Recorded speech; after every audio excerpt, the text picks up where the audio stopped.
India என்று சொன்னால் ஊழல் என்கின்ற வார்த்தை. 12 லட்சம் கோடி ரூபாய் காங்கிரஸ் 10 ஆண்டு கால ஆட்சி காலம் 12 லட்சம் கோடி ரூபாய் ஊழல் செய்திருந்தார். அலைவரிசை காற்றிலிருந்து ஆரம்பித்து நிலக்கரி சுரங்க ஊழல் இருந்து, ஹெலிகாப்டர் ஊழல் இருந்து, காமன்வெல்த் கேம்ஸ் போட்டி ஊழல் இருந்து 12 லட்சம் கோடி ரூபாய் ஊழல் அந்த 10 ஆண்டுகள்ல யூபிஏ 1 யூபிஏ 2 அரசும் சேர்ந்து நடத்தி காட்டியிருந்தார். அந்த 12 லட்சம் கோடி ஊழல்ல கிட்டத்தட்ட பாதிக்கு பாதி 50% ஊழல் திராவிட முன்னேற்ற கழகத்தினுடைய அமைச்சர்கள் காங்கிரஸ் ஆட்சியில செய்த ஊழல். முழு இந்தியாவும் ஊழலுக்கு எதிராக பேசியது. ஒரு மனிதன் வர வேண்டும், நல்லாட்சியை கொடுக்க வேண்டும், ஒரு மாற்றத்திற்கான ஆட்சியை கொடுக்க வேண்டும் என்று முழு இந்தியாவும் எதிர்பார்த்தது.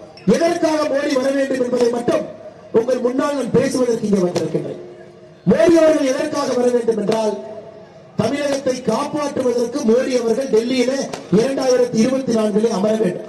இதுதான் என்னுடைய முதல் வேண்டுகோள். தமிழகத்திலே ஒரு கொள்ளைக்கார கூட்டம் இங்கே ஆட்சியில் இருக்கிறது. 31 மாத காலமாக இருக்கக்கூடிய திராவிட முன்னேற்ற கழகத்தினுடைய ஆட்சி, 35 அமைச்சர்கள் இருக்கக்கூடிய ஆட்சி, 11 அமைச்சர்கள் திமுகவில் ஊழல் வழக்கு நீதிமன்றத்தில் நடந்து கொண்டிருக்கிறது. அதில் செந்தில் பாலாஜி புலால் சிறையில் இருக்கிறார். பொன்முடி அவர்கள் இன்னும் 20 நாளைக்கு புலால் சிறைக்கு போக போறார். அடுத்து 11 அமைச்சர்கள் காத்திருக்கின்றார்கள். அவர்களுக்கான தீர்ப்பு எப்ப வரும்? நம்ம ஊர்ல பழமொழி சொல்லுவோம், நண்டு கொளுத்தா வலையில தங்காது என்று சொல்லுவோம். கொளுத்த நண்டு வெளியே வந்ததாகும். மக்களுடைய பணத்தை தின்று தின்று ஊழல் பெருச்சாளிகளாக மாறி இருக்கக்கூடிய திமுக அமைச்சர்கள் நண்டு கொளுத்து வலையிலிருந்து வருவதை போல ஒருவராக இப்போது நீதிமன்றத்தின் மூலமாக ஜெயிலுக்கு போக ஆரம்பித்திருக்கின்றார்கள். சகோதர சகோதரி, முதல் காரணம் மோடி அவர்கள் எதற்காக வர வேண்டும் என்றால், தமிழகத்தை காப்பாற்றுவதற்கு மோடி அவர்களால் மட்டும்தாங்க முடியும். மோடி என்கின்ற மனிதனுக்காக மட்டும்தான் தமிழகத்தில் திமுக காரன் பயப்படுறான். யாருக்கும் பயப்படலைங்க. 31 மாதமாக கொள்ளையடிப்பதை மட்டுமே முழு நேர வேலையாக திராவிட முன்னேற்ற கழகத்தினுடைய அமைச்சர்கள் வைத்திருக்கிறார். இரண்டாவது காரணம் உங்களுக்கு தெரியும். இன்னைக்கு சேலம் மாவட்டத்தில் மட்டுமே கடந்த 9 ஆண்டுகள்ல பாரத பிரதமர் நரேந்திர மோடி அவர்கள் வந்த பிறகு வீடு இல்லாதவர்களுக்கு மோடி வீடு மூலமாக 63,828 பேருக்கு பாரத பிரதமர் நரேந்திர மோடி அவர்கள் திட்டத்தில் ஒரு வீட்டுக்கு 2,50,000 ரூபாய் மானியத்தில் வீடு கிடைத்திருக்கு. ஒரு மாவட்டத்தில் மட்டுமே 63,828 வீடுகள். குழாயில குடிநீர் வர வேண்டும் என்பது கர்ம வீரர் காமராஜர் ஐயாவுடைய கனவு. வீட்டுல பைப்பு திறந்த குடிநீர் வர வேண்டும் என்பது காமராஜர் ஐயாவுடைய கனவு. அதனால அஸ்திவாரத்தை போட்டாங்க. அதன் பிறகு வந்து திராவிட கட்சிகள் யாரும் கூட அதை முன்னெடுத்து செல்லவில்லை. இன்னைக்கு பாரத பிரதமர் நரேந்திர மோடி அவர்கள் ஒரு வீட்டிலும் கூட 2024 டிசம்பர் 31 முடியும் பொழுது ஒரு வீட்டிலும் குடிக்கின்ற குடிநீர் என்பது பைப்பிலே வர வேண்டும் என்பதற்காக ஜல் ஜீவன் திட்டம், சுத்தமான குடிநீர் திட்டத்தை கொண்டு வந்திருக்கின்றார். சேலம் மாவட்டத்தில் மட்டுமே 4,49,970 வீடுகளுக்கு குடிநீர் கனெக்ஷன் வந்திருக்கு. உங்களுக்கு தெரியும், ஒரு வீட்டுக்கு மத்திய அரசு செலவு செய்யக்கூடிய தொகை 8,500 ரூபாய். 8,500 ரூபாய் 100% மத்திய அரசுடைய பணத்துல ஒரு வீட்டுக்கும் கூட குடிக்கின்ற குடிநீர் என்பது பைப்பிலே வர வேண்டும் என்று மோடி நினைக்கிறார். திமுக சாதனை என்னன்னா, மத்திய அரசு கொடுக்கக்கூடிய திட்டத்துல குழாயிலே குடிநீர் வரக்கூடிய திட்டத்துல திமுக 6,000 ரூபாய் கமிஷன் அடிக்கிறார். இதுதான் திமுக காரனுடைய சாதனை. இங்க நிறைய பேருடைய வீட்டுக்கு குழாயிலே குடிநீர் வந்திருக்கும். திமுக என்ன சொல்றான், 3,000 ரூபாய் டெபாசிட் கொடுங்க, இந்த பைப் போடுறதுக்கு 1,000 ரூபாய் கொடுங்க, ஓஸ் போடுறதுக்கு 1,000 ரூபாய் கொடுங்க, வீட்டு வாசல்லே பைப் வரணும்னு 500 ரூபாய் கொடுங்க. சகோதர சகோதரிகள், உங்களுக்கு தெரியும், 100% மத்திய அரசுடைய திட்டம். 100க்கு 100 இதற்கான பணத்தை மோடி ஐயா கொடுக்கிறார். ஒரு வீட்டுக்கு நாம் குடிக்கக்கூடிய இந்த குடிநீர் குழாய் மூலமாக வரக்கூடிய ஒரு பைப் கனெக்ஷனுக்கு 8,500 ரூபாய் மோடி ஐயா செலவு பண்றாங்க. இன்னைக்கு சேலம் மாவட்டத்தில் மட்டுமே 4,49,970 வீடுகளுக்கு குடிநீர் வந்திருக்குது பைப் மூலமாக. ஐயா 2014க்கு முன்பு சகோதரிகள் தாய்மார்கள் இங்க இருக்கிறேன், வீட்டில் ஒரு டாய்லெட் கூட அரசு நம்ம கட்டி கொடுக்கலாம். சகோதரிகள் தாய்மார்கள் ஊரெல்லாம் 5 மணிக்கு எந்திரிக்கிறதுக்கு முன்னாடி 4 மணிக்கு எந்திரிப்பாங்க. இயற்கை உபதிக்கு ஊருடைய ஒதுக்குப்புறத்துக்கு போவாங்க. யாரும் பார்த்து விடக்கூடாது என்று நினைப்பார். அவர்களுக்கு வீட்டுக்குள்ளேயே ஒரு சுதந்திரம் இல்லாம இருந்தது. பாரத பிரதமர் அவர்கள் வந்த பிறகு 9 ஆண்டுகள்ல இந்தியாவில் மட்டும் 11 கோடி கழிப்பறைகள் கட்டி கொடுத்திருக்கின்றார்கள். 11 கோடி கழிப்பறைகள். சேலம் மாவட்டத்தில் மட்டுமே 3,01,252 வீடுகளுக்கு கழிப்பறைகளை நம்முடைய பாரத பிரதமர் அவர்கள் மத்திய அரசுடைய திட்டம் மூலமா கொண்டு வந்திருக்காங்க. ஐயா 5 லட்சம் ரூபாய் மருத்துவ காப்பீடு வாங்குறோம். ஒரு ஆத்திர அவசரம்னா மோடி ஐயாவுடைய அட்டையை காமிச்சா போதும். 5 லட்சம் ரூபாய் வரைக்கும் ஒரு வருஷத்துக்கு மருத்துவத்திற்கு தேவையான செலவு அட்டையிலிருந்து எடுத்துக்குவாங்க. இன்னைக்கு சேலம் மாவட்டத்தில் மட்டுமே 1,20,539 பேர் 5 லட்சம் ரூபாய் மருத்துவ காப்பீடு திட்டத்தை நீங்கள் பயன்படுத்தி, ஒருத்தர் 2 பேர் இல்லைங்க, 1,20,539 பேர். எடப்பாடியாவே விவசாயம், கரும்பு, நெல்லு இங்கு இல்லாத விவசாயிகள் கிடையாது. ஆதி காலத்திலிருந்து எடப்பாடியிலே விவசாயிகள் அதிகமாக இருக்கக்கூடிய பகுதி. ஆடு மாடுகள் அதிகமாக வளர்த்தோம். இன்றைக்கு விவசாயிகளுடைய வங்கி கணக்குக்கு ஒரு வருஷத்திற்கு பாரத பிரதமர் நரேந்திர மோடி அவர்கள் பிஎம் கிசான் சம்மான் நிதி திட்டத்தில் விவசாயிகளுக்கான நிதி திட்டத்தில் 6,000 ரூபாய் வங்கி கணக்கில் கொடுக்கிறார். சேலம் மாவட்டத்தில் மட்டுமே பெற்றிருக்கக்கூடிய விவசாயிகள் 1,90,151 விவசாயிகள், ஒருத்தர் 2 பேர் இல்லை. 1,90,151 விவசாயிகள் 6,000 ரூபாய் வங்கி கணக்கு தந்திருக்கு. இதுவரை இந்த திட்டத்தில் பயன்பெற்றிருக்கக்கூடிய விவசாயிக்கு ஒரு வங்கி கணக்குக்கு மொத்தமாக 30,000 ரூபாய் வந்திருக்கு. ஆட்சிக்கு வந்த பிறகு ஒரு விவசாயியுடைய வங்கி கணக்குக்கு திட்டத்தின் மூலமாக 30,000 ரூபாய் நாம் கொடுத்திருக்கிறோம். சகோதரர்கள் பேசிட்டே போ. இது இரண்டாவது காரணம். மத்திய அரசுடைய திட்டங்களை நாம் செயல்படுத்தி இருக்கின்றோம். நீங்க கொடுத்த வரி பணத்தை முழுமையாக பயன்படுத்தி திட்டங்களாக உங்களுக்கு திரும்ப கொண்டு வந்து கொடுத்திருக்கின்றோம். இன்னைக்கு சென்னையில நம்முடைய நிதியமைச்சர் நிர்மலா சீதாராமன் அவங்க பேசினாங்க மத்தியானம். நானும் தொலைபேசி மூலமாக மேடம் சாயந்தரம் பேசுறேன். அப்ப மேடம் இன்னைக்கு ஒரு கருத்து சொன்னாங்க. தமிழகத்தில் திமுக சொல்ற பெரிய பொய் என்னன்னா, மத்திய அரசுக்கு 100 ரூபாய் வரி கொடுத்தோம், ஆனா மத்திய அரசு 60 ரூபாய் தான் திரும்பி கொடுக்குது, 40 ரூபாய் எங்கேயா போச்சு. எனக்கு நிதியமைச்சர் அவர்கள் கணக்கு சொன்னாங்க. தமிழகத்திலிருந்து நாம் அனைவருமே கடந்த 9 ஆண்டுகள்ல மத்திய அரசுக்கு நாம் கொடுத்திருக்கக்கூடிய வரி, இன்கம் டாக்ஸ், கார்பரேட் டாக்ஸ், அது போன்ற டாக்ஸ் மூலமாக ஜிஎஸ்டி இல்லாம நாம் கொடுத்திருக்கக்கூடிய வரி 9 ஆண்டுகள்ல 6,23,000 கோடி ரூபாய், 6,23,000 கோடி ரூபாய் மத்திய அரசுக்கு வரி கொடுத்திருக்கு. 9 வருஷத்துல மத்திய அரசு தமிழகத்திற்கு திரும்ப கொடுத்த பணம் 6,93,000 கோடி ரூபாய். 6,23,000 கோடிக்கும் 6,93,000 கோடிக்கு இன்னைக்கு மேடம் கணக்கு சொன்னாங்க. ஐயா நாங்க தைரியமா சொல்லலாம், ஒரு பாரதிய ஜனதா கட்சியினுடைய தொண்டரும் தைரியமா சொல்லலாம், மக்கள் கஷ்டப்பட்டு நீங்க சம்பாதிச்ச பணம் வரியாக என்ன கொடுத்தீங்களோ 1 ரூபாய் அதுல லஞ்ச லாவண்யம் இல்லாம திட்டங்களாக உங்களுக்கு வந்து சேர்ந்து கொண்டிருக்கிறோம். ஜிஎஸ்டி கட்டுறோம். 100 ரூபாய்க்கு ஜிஎஸ்டி கட்டினா உங்களுக்கு தெரியும் ஐயா. ஜிஎஸ்டி பத்தி உங்களுக்கு தெரியும். 50 ரூபாய் நேரடியா மாநில அரசுக்கு போயிடும், 50 ரூபாய் வரி மத்திய அரசுக்கு போயிடும். மத்திய அரசுக்கு போற 50 ரூபாயில 21 ரூபாய் நிதி கமிஷன் மூலமா திரும்ப மாநிலத்துக்கு வரும். நேரடியா 50 ரூபாய் வந்துருச்சு, நிதி கமிஷன் மூலமா 21 ரூபாய் மாநிலத்துக்கு வருது. மாநிலங்களுக்கு 71 ரூபாய் 100 ரூபாய் கட்டுற ஜிஎஸ்டில மாநிலங்களுக்கு திரும்ப 71 ரூபாய் வருது. அப்ப மத்திய அரசு மோடி ஐயாவுடைய கையில ஜிஎஸ்டி பணம் இருப்பது 100 ரூபாய் நீங்க கட்டிங்கன்னா 29 ரூபாய், 29%. 29 ரூபாய் தான் மோடி ஐயாவுடைய திட்டங்கள் எல்லாம் நடக்குது. வீடு இல்லாதவர்களுக்கு வீடு, கழிப்பறை இல்லாதவர்களுக்கு கழிப்பறை, சுத்தமான குடிநீர் பைப்பு மூலமாக பிஎம் கிசான் நிதியில் 6,000 ரூபாய், 5 லட்சம் ரூபாய் மருத்துவ காப்பீடு. இன்னைக்கு தைரியமா சொல்லாங்க ஐயா, நம்முடைய ஆட்சி இந்த 9 வருடத்துல ஒரு குண்டூசியை திருடிவிட்டார்கள் என்று யாரும் குற்றம் சாட்ட முடியாது. அப்படிப்பட்ட ஆட்சியை நம்முடைய பாரத பிரதமர் நரேந்திர மோடி அவர்கள் நமக்கு கொடுத்திருக்கிறார். மோடி அவர்கள் மட்டுமில்ல, மோடி ஐயாவுடைய மந்திரி சபையில் இருக்கக்கூடிய 75 மந்திரிகளும் கூட ஊழல் புகார் இல்லாம 9 ஆண்டுகள்ல நம்முடைய இந்திய ஜனநாயகத்துல ஊழல் இல்லாத ஒரு ஆட்சியை கொடுக்க முடியும் என்பதை பாரதிய ஜனதா கட்சி நிரூபித்திருக்கிறது ஐயா. இது 3வது காரணம். 4வது காரணம், நம்முடைய தமிழ் மொழியும் தமிழ் கலாச்சாரத்தையும் இதற்கு முன்பு யாராவது இந்த அளவுக்கு உயர்த்தி பிடித்திருக்கிறார்களா? இந்தியாவில் எத்தனையோ பிரதம மந்திரி வந்திருக்கிறார். பண்டிட் ஜவஹர்லால் நேரு ஐயா, லால் பகதூர் சாஸ்திரி ஐயா, இந்திரா காந்தி அம்மையார், ராஜீவ் காந்தி ஐயா, PV நரசிம்மராவ் ஐயா, IK குஜரால் ஐயா, தேவகவுடா ஐயா, எல்லோருமே நம்முடைய பிரதமர்களாக வேறு வேறு காலகட்டத்தில் வந்திருக்கிறார்.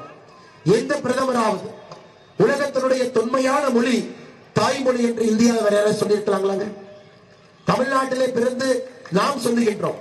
தமிழ்நாட்டுக்கு வெளியே பிறந்த ஒருத்தர் நம்முடைய மொழியை பற்றி உயர்வாக பேசினால்தான் நமக்கு பெருமை.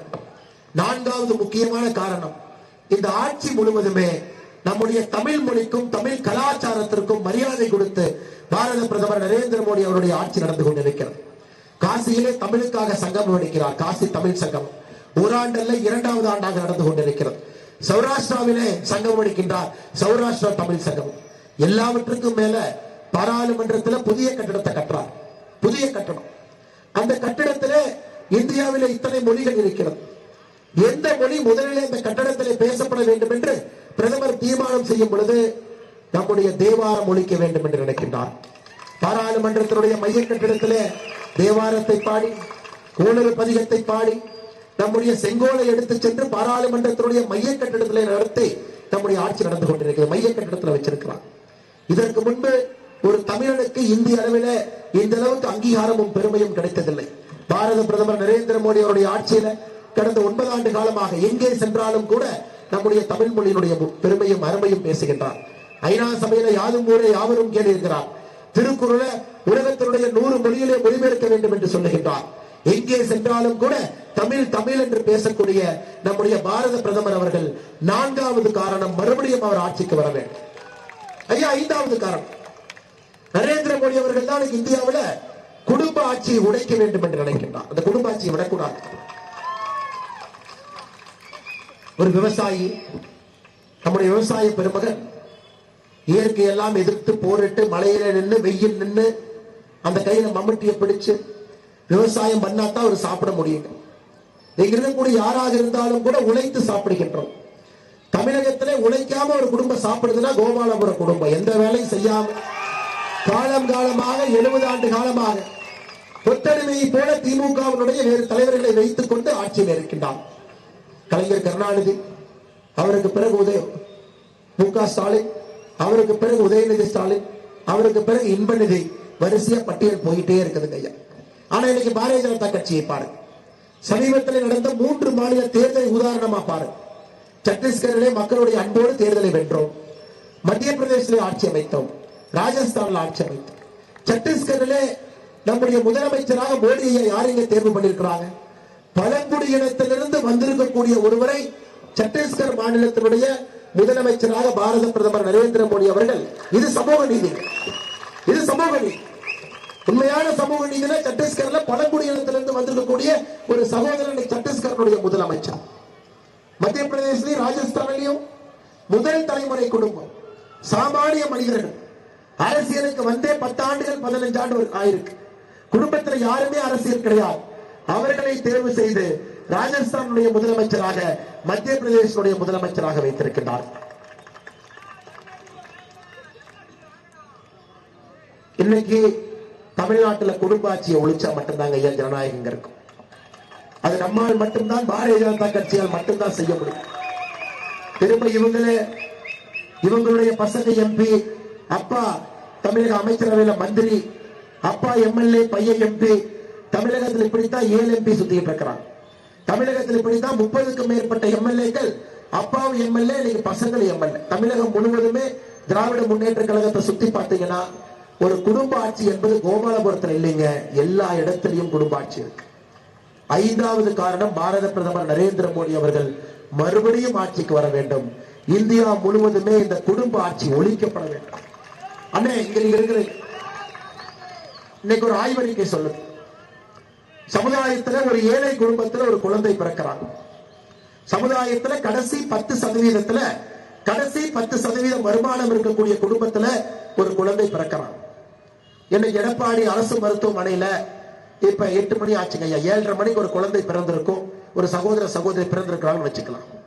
அந்த குழந்தை அடித்தட்டு 10%இருந்து சமுதாய பொருளாதாரத்திலே நடுவிலே வர வேண்டும் என்றால் அந்த குழந்தைக்கு 7 தலைமுறை தேவைப்படுகிறது. இந்தியாவில் 7 தலைமுறை. நானும் கூலி வேலை செஞ்சேங்க ஐயா, எங்க அம்மாவும் கூலி வேலை செஞ்சாங்க, எங்க பாட்டியும் கூலி வேலை செஞ்சாங்க. தலைமுறையாக கூலி வேலை செய்தவங்க தான் எல்லாரும் சொல்றாங்க. 7 தலைமுறை தேவைப்படுகிறது ஒரு குழந்தை கீழ்மட்ட 10%இருந்து பொருளாதாரத்திலே நடுவிலே வருவதற்கு. நான் மேல்மட்டத்தை பத்தி பேசவே இல்லைங்க ஐயா. குடும்ப ஆட்சி இருந்ததுன்னா 7 தலைமுறை என்பது இன்னும் 9 தலைமுறை ஆகும். சாமானியர் ஆட்சிக்கு வரலனா சாமானிய மனிதனுடைய வலி அவங்களுக்கு தெரியாதுங்க ஐயா. இன்னைக்கு பாரத பிரதமர் அவர்கள் எதற்கு ஏழைக்காக ஆட்சி நடத்துறாங்கன்னா, ஒரு ஏழை குடும்பத்திலே பிறந்தவர், தந்தை டீ கடையில ரயில்வே ஸ்டேஷன்ல டீ போட்டு வித்தவர், அவருடைய தாய் ஹீராபின் அம்மையார் அவர்கள் 5 வீட்டுல பாத்திரம் போய் கழுவுனவர்.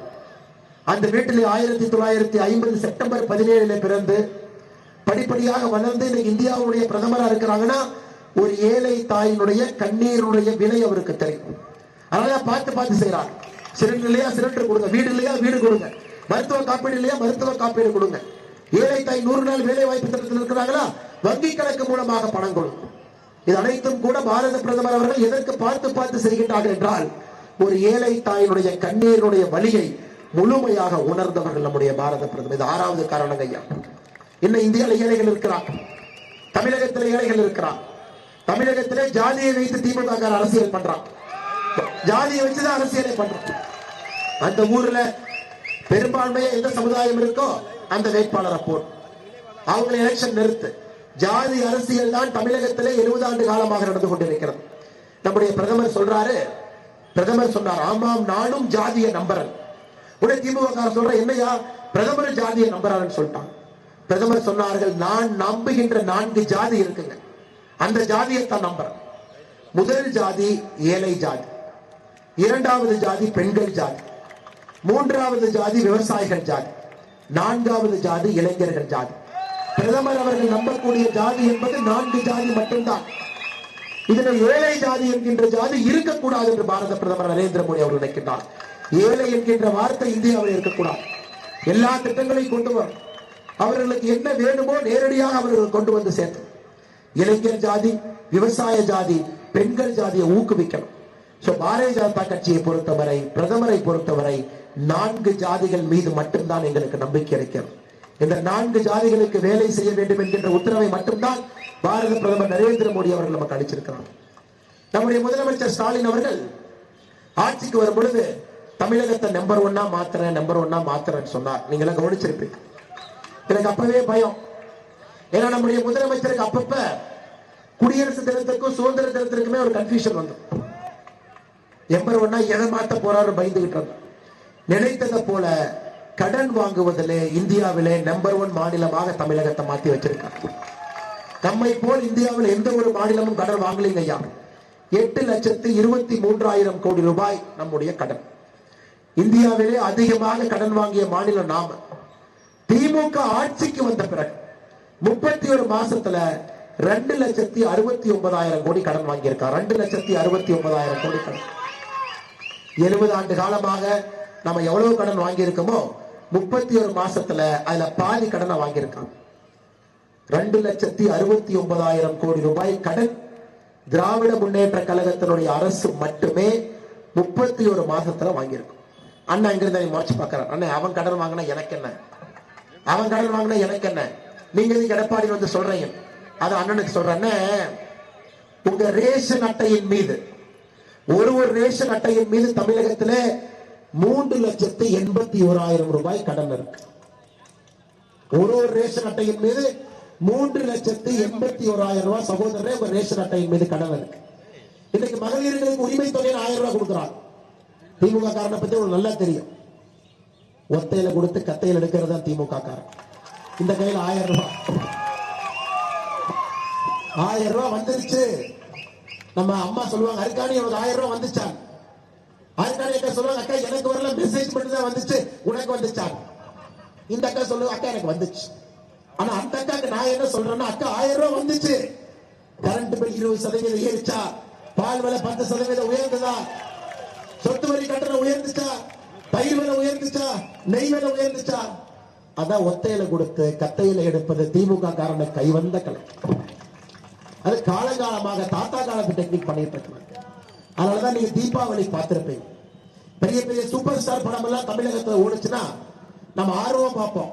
100 கோடி ரூபாய் எப்ப வசூல் ஆகும், 10 நாள் ஆகுமா, 15 நாள் ஆகுமா, இந்த நடிகருக்கு ஆகுமா, அந்த நடிகருக்கு ஆகுமா. எல்லா நடிகர்களையும் முந்தியடிச்சு தீபாவளிக்கு அதுக்கு முன்னாடி நாள் நம்முடைய டாஸ்மார்க்கு 469 கோடி ரூபாய் வசூல் பண்ணாங்க. சூப்பர் ஸ்டார் நடிச்சா கூட ஒரு 10 நாள் வேணுங்க 100 கோடியை தொடர்ந்து. 2 நாட்கள் தீபாவளிக்கு முன்னாடி நாள் 2 நாள்ல 469 கோடி ரூபாய் தமிழக டாஸ்மாக் வருமானம். இதுல இருந்தே உங்களுக்கு தெரியும், போன வருஷம் 44,000 கோடி ரூபாய் வருமானம். எதுக்குங்க திமுக டாஸ்மாக் நடத்துறாரு? கரெக்டா பதில் சொல்லுங்க தலைவா, நீங்க சொல்லுங்க. கடை வேண்டாம், பட் எதுக்கு நடத்துறான் தலைவா? திமுகவுடைய வட்ட செயலாளருக்கு கமிஷன் கொடுக்க, டாஸ்மாக் பக்கத்தில் இருக்கிற பார்ல இன்னொரு திமுக காரன் முட்டை கான்ட்ராக்ட் எடுக்கிறக்க, ஜெகத் ரட்சகனுடைய சாராய ஆலையில உற்பத்தி ஆகக்கூடிய சாராயத்தை விற்க, டிஆர் பால் அவருடைய சாராய ஆலையில உற்பத்தி ஆகக்கூடிய சாராயத்தை விற்க, இதுக்கு மட்டும்தாங்க டாஸ்மாக் இருக்கு. ஏழை மக்களுக்காகவோ தமிழக அரசுடைய வருமானத்திற்காகவோ நம்மகிட்ட டாஸ்மாக் இல்லைங்க. திராவிட முன்னேற்ற கழக ஆட்சியிலே டாஸ்மாக் இருப்பது இவர்கள் சம்பாதிக்கவும் திமுகவுடைய வட்ட செயலாளர் சம்பாதிக்க மட்டும்தான் டாஸ்மாக். அதனால்தான் தமிழகத்துல திமுக கார வந்த பிறகு 31 மாசத்துல நேத்து பாத்தீங்க தர்மபுரியில பாத்தீங்களா, ஒரு விவசாயினுடைய வீட்டுல யாரோ உட்கார்ந்து மது அருந்துறாங்க. அங்க இருக்கக்கூடிய விவசாயி சரவணன் சொல்றாங்க, அண்ணே தோட்டத்துல வந்து மது சாப்பிடக்கூடாது. நேத்து நடந்தது. வெட்டி விவசாயியை தோட்டத்திலே கொண்டிருக்கிறாங்க. எதுக்கு? அவருடைய விவசாய நிலத்திலே மது அருந்தக்கூடாது என்று சொல்வதற்காக. 4 மாதத்திற்கு முன்பு பல்லடத்துல, கொங்கு பகுதியில பல்லடத்துல இதே மாதிரி விவசாய தோட்டத்திலே மது அருந்திய பொழுது மது அருந்தக்கூடாது என்று சொல்வதற்காக ஒரு குடும்பத்தில் 4 பேரை வெட்டி கொண்டிருக்கின்றார். எனக்கு டாஸ்மார்க்கை போகும் வரை அது ஒரு பெரிய அரக்கனாக மாறிக்கொண்டிருக்கிறது. பெண்களுடைய தாலியை பருத்தி கொண்டிருக்கிறது. விவசாய பெருமக்களுடைய உயிரை காவு வாங்கி கொண்டிருக்கிறது. டாஸ்மார்க் வேண்டாங்க ஐயா. இன்னைக்கு பாரதிய ஜனதா கட்சியினுடைய கொள்கையை, அதுக்கு குடிக்கிறவங்களை நாங்க குடிக்காதீங்கன்னு சொல்ல போறது, அது உங்களுடைய உரிமை, மக்களுடைய உரிமை. நாங்க என்ன சொல்ல போறோம்னா, கள்ளுக்கடையை திறந்து வச்சிடறோம். அது உடம்புக்கு எதுவும் கெடுதல் இல்லை, உடலுக்கு எதுவும் பண்ணாது. கள்ளுக்கடை, பனைமர தென்னை மரத்தை திறந்து வச்சிடறோம். அரசுக்கு வருமானமும் வரட்டும், விவசாயிகளுக்கு வருமானம் வரட்டும். நம்முடைய சகோதரன் யாரு குடிக்கிறாரு சொல்றாரோ அவரும் குடிக்கட்டும், எந்த பிரச்சனை. ஏன்னா சர்வதிகார நாடு இல்லை. குடிக்காதீங்க கத்தியை வச்சு யாரையும் மிரட்ட முடியாது. ஆனா எங்களுடைய இலக்கு என்னன்னா, டாஸ்மார்க்களை குடிக்காதீங்க என்பதுதான் பாரதிய ஜனதா கட்சியினுடைய இலக்கு. அது சாராயங்கள், ஸ்பிரிட். அதை குடிச்ச உயிரெல்லாம் வாழ முடியாது. டிஆர் பாலு ஜெகத் ரட்சகன் கம்பெனில என்ன கலக்கிறான்னு யாருக்கு தெரியாது. அதை வாங்கி அந்த குவார்டர் பாட்டில குடிச்சா நம்ம சாவறது மட்டும்தான் நிச்சயம். இதுக்கு பாரதிய ஜனதா கட்சி சமீபத்தில் தமிழகத்தினுடைய ஆளுநர்கிட்ட வெள்ளை அறிக்கை கொடுத்தோம். ஐயா, ஆளுநர்கிட்டே போய் சொன்னோம், கள்ளுக்கடையை திறப்போம். ஐயா, கள்ளுக்கடையை திறந்துட்டோம்னா 1 லட்சம் கோடி ரூபாய் வருமானம் வரும். டாஸ்மார்க்ல 44,000 கோடி தான் வருமானம். நாங்க வெள்ளை அறிக்கை கொடுக்கிற 350 பக்கம் அதை படிச்சு பாருங்க. 1 லட்சம் கோடி ரூபாய் அரசுக்கு தமிழகத்திலே கள்ளுக்கடைகளை திறந்தால் 1 லட்சம் கோடி ரூபாய் வருமானம் வரும் என்று ஆளுநருக்கு வெள்ளை அறிக்கை கொடுத்தோம். அதை முதலமைச்சர் வாங்கி படிச்சு பார்த்தா போதும். ஆனா முதலமைச்சர் ஏன் கள்ளுக்கடையை திறக்காம இருக்காரு? எதற்கு டாஸ்மார்க் திறந்து வச்சிருக்காருன்னா, டிஆர் பாலு ஒரு பக்கம், ஜெகத் ரட்சகன் ஒரு பக்கம், வட்டச்செயலர் ஒரு பக்கம், முட்டை கான்ட்ராக்ட் எடுத்திருக்கிற ஒரு பக்கம், பார் நடத்துற ஒரு பக்கம், எப்படி ஒரு டாஸ்மார்க் மூடுவாங்க? இது எல்லாம் கூட தமிழக அரசியலை நாம் செய்ய வேண்டும். குடிகார மாநிலமாக, கடங்கார மாநிலமாக பெருமை வாய்ந்த நம்முடைய தமிழ் சகோதர சொந்தத்தை, சகோதரிகள் சொந்தத்தை திராவிட முன்னேற்ற கழகத்தினுடைய ஆட்சியாளர்கள் மாத்திக்கிட்டு இருக்காங்க. இதையெல்லாம் உடைப்போங்க ஐயா. 2024 பாராளுமன்ற தேர்தல் நமக்கு ஒரு பெரும் வாய்ப்பு கிடைத்திருக்கிறது, பெரும் வாய்ப்பு. மோடி ஐயா ஆட்சியில் உட்கார வைக்கிறோம். 2026 தமிழகத்திலே அரசியல் மாற்றத்திற்கு அப்பவே அஸ்திவாரம் போட்டுறோம். மோடி ஐயா அவர்கள் 400 எம்பிக்களை தாண்டி ஆட்சியிலே அமர வைக்க வேண்டும். அதில் 39க்கு 39 எம்பிக்கள் தமிழகத்திலிருந்து அன்பு சொந்தங்கள் நீங்கள் அளிக்க வேண்டும் என்கின்ற வேண்டுகோளை வைக்கின்றோம்.